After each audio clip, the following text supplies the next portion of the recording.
A very good morning to my dear student. Hope you are well and fine. So today we'll start with our sixth chapter, that is the four domains of the earth. In our last class I have given the question answer as well as I have given some words to be done in your notebook. Hope you have done so. So today we'll be discussing about the four domains of the earth. So here there are four domains of the earth, that is, you can see lithosphere, hydrosphere, atmosphere and biosphere. Okay, you can see the diagram. Here above all it is atmosphere. Okay, the air around us. Next, land we'll say lithosphere, water surface we'll say hydrosphere, and sum total we'll say as a biosphere. The life around us is a biosphere, you can see. Okay, so let us discuss what is lithosphere. So it is the thinnest layer of the earth. Lithosphere is the thinnest layer of the earth and is made up of solid rocks. Okay, solid rocks, and it is divided into three sections. That is crust, mantle and core.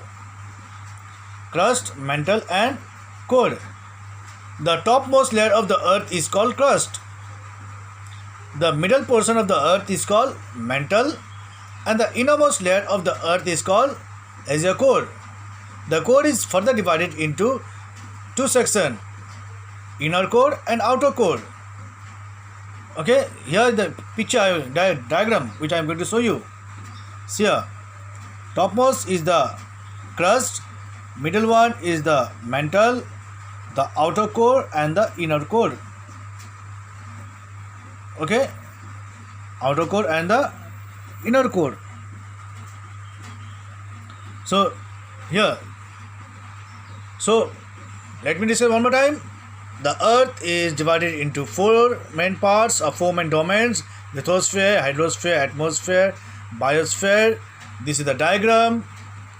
Okay, we describe about the atmosphere, hydrosphere, okay, lithosphere and biosphere, and the diagram divides the lithosphere into three main sections, that is crust, mantle and core. Crust is the outermost layer of the earth. Okay, mantle is the middle portion of the earth, and the core is the innermost layer of the earth. And core is divided into two main parts, that is outer core and inner core. So we'll move towards the next page, next topic. Next topic is a hydrosphere. So hydrosphere, all the water surface. Here, water in river, lakes, ocean, underground water, ice, glaciers on mountain tops, and in all the water bodies on the earth make up this part of earth called hydrosphere. So water around us, whatever water surface you see, okay, that is included in our hydrosphere. So there is more water than land on our earth.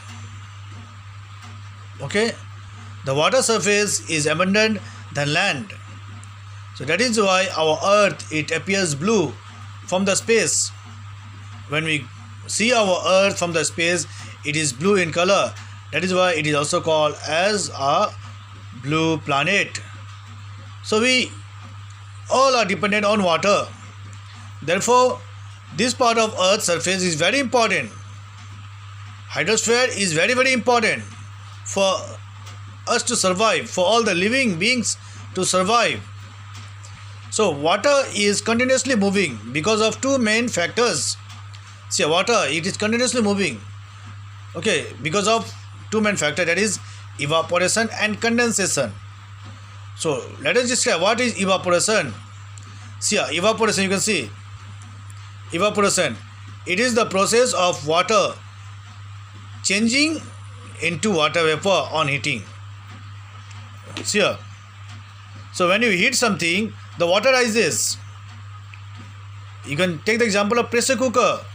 When the pressure cooker, okay, the water boils in the pressure cooker, the steam comes out from the vessel.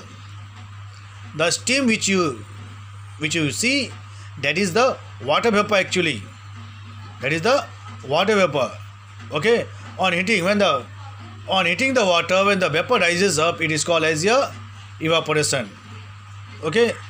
Condensation. So condensation is the process of changing water vapor, okay, to water on cooling. Okay. So just take the same example, pressure cooker. Take the example of pressure cooker. After heating the cooker, okay, the water comes out from the vessel, and you place the plate. If you place the plate near the steam which comes out from the vessel, that steam will again form into water. Okay, just take the example of pressure cooker. In the pressure cooker, boil the water, heat the water. Okay, after heating, the steam will come out from the vessel. Means that is the tiny droplets. It is called evaporation. And that tiny droplets, near the tiny droplet, if you place the plate, then that tiny droplets of water, it will form the shape of water, and it will fall drop by drop. Okay, means changing of water vapor to water on cooling, it is called as a condensation. You can see, means changing of water vapor to water on cooling. Okay, it is called as a condensation. You can see the example of picture. See here, you can see the sun, the cloud, rain, river, okay, water, okay, water vapor. See here, what is happening? The water is there. On heating, what is happening? The water is getting heat. After heating, the water vapor is rising. Okay, and it cools down, and it becomes a cloud, and it take the shape of the cloud. When the cloud is formed, after forming the cloud, okay, again the rain comes.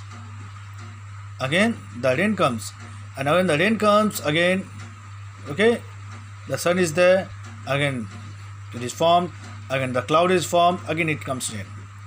Again when the rain comes, the water is stored. Again, due to the help of the sun, the water get heated, it forms, okay, the shape of cloud, and again the cloud is there, again rain comes, again water is there.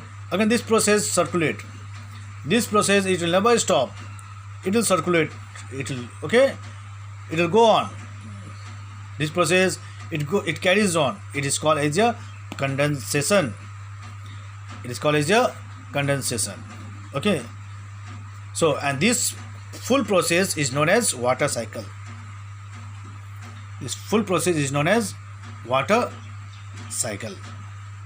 So, your work is you'll draw the diagram of water cycle. I'll click the snap and I'll send you. Okay.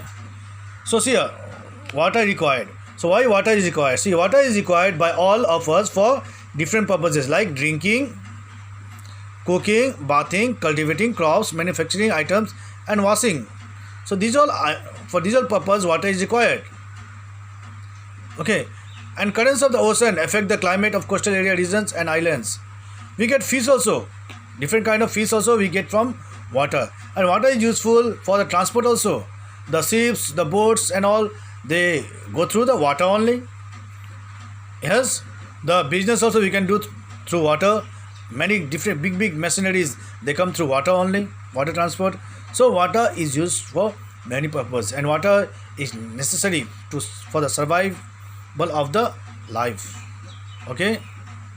So let us come to a new topic, that is atmosphere. Next topic. See here, the air around us, or the air which surround us, it makes our atmosphere. See, air is made up of the gases and water vapor in various proportions. Okay. In the air you will find the oxygen, which is the main component. You will find carbon dioxide, okay, and different other gases also you will find. So here, the atmosphere comprises the odorless and colorless layer. Atmosphere, can you see air?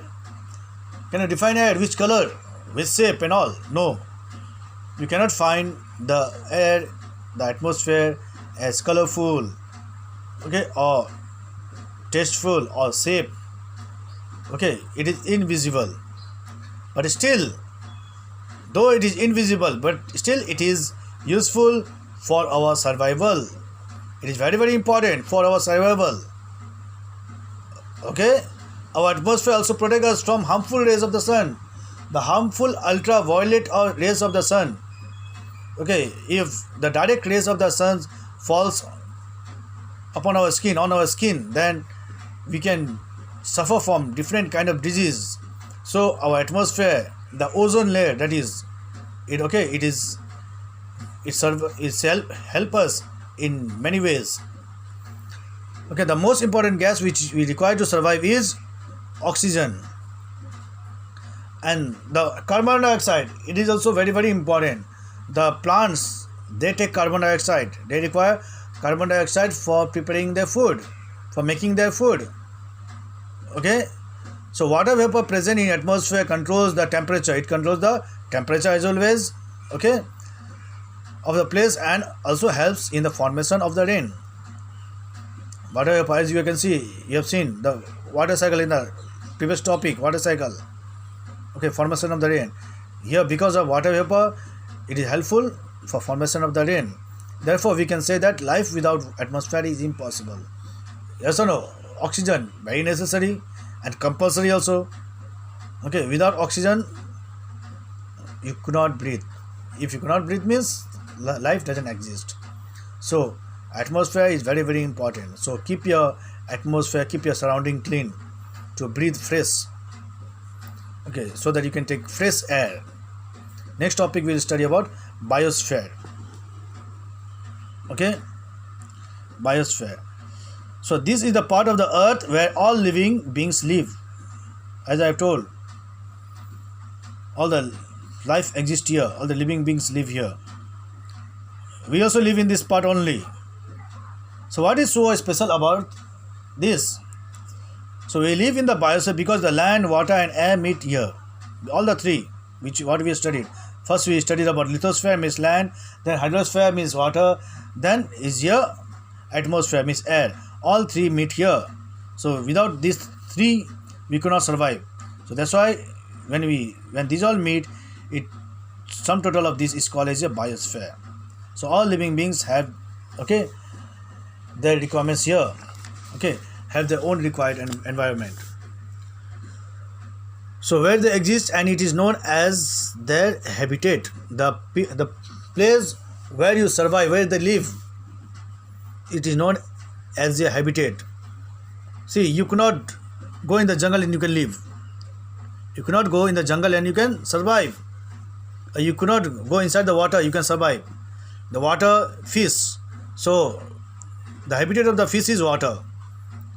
Wild animals, jungle. The habitat of the wild animal is jungle, and the habitat of the people is their surrounding, their home, their place. Okay, so you can say that each living organism of an area, like plants and animals, function together, okay, as a team with their particular environment and form an ecosystem. So plant, so we breathe in oxygen with the help of plant, and the plant get food with the help of us. We release carbon dioxide, and the carbon dioxide is consumed by the plant. So this way, so both of us, the plant as well as the human being, they have a mutual cooperation, and they go on and on and on. So we need to save the plant as well as we need to save the, okay, environment. So it is our responsibility to save the surrounding, the lithosphere, means the land area. It is our responsibility to save the surrounding of the land. It is our responsibility to save the hydrosphere, means the water system, the rivers and all. We do not pollute the water near us. Do not waste water.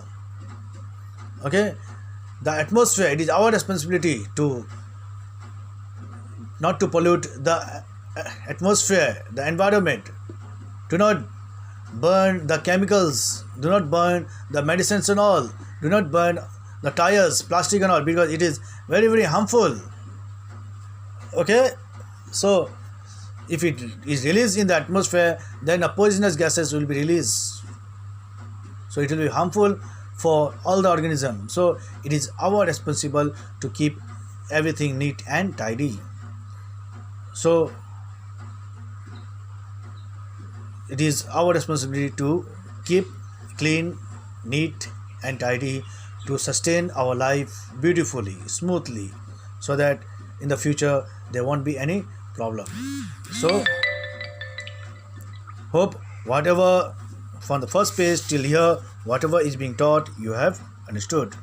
So I will be sending the snap of the water cycle and you will draw that picture in your notebook. Thank you.